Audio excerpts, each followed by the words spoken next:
And most assuredly, I want to thank CNN and the Harrisburg Patriot News for making it possible to be stopped for selfies in the cheese section of the Camp Hill Giant.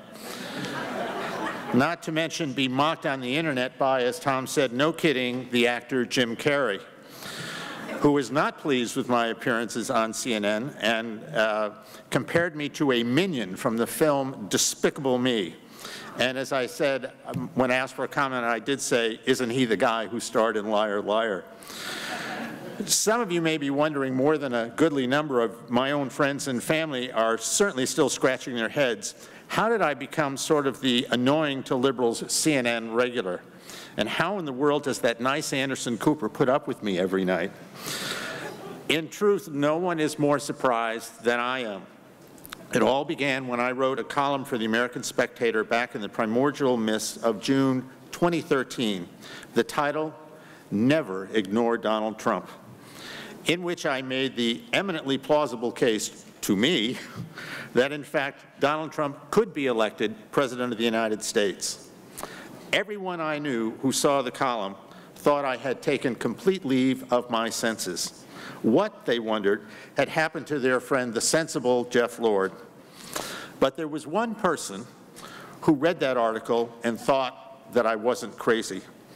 And on a Labor Day Saturday morning of 2013, sitting at my desk here at home in Camp Hill, Pennsylvania, where I was taking care of then 93-year-old mom, who was now 97, and laboring away at yet another endless column in what seemed the umpteenth year of an obscure writing career, the phone rang.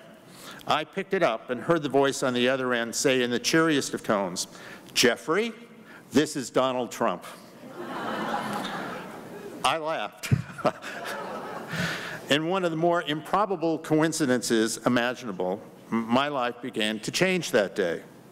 I was given the considerable opportunity to meet him, to talk on the phone on occasion. Yes, there was the Trump Tower visit, time on the plane. I became even more convinced that I was right about this man. We stayed in touch, and periodically I would write about his latest adventure. In June of 2015, I wrote a column for The Spectator titled simply, "Yes, Trump can win." More laughter directed my way. Shortly thereafter, the brand new presidential candidate was interviewed by CNN.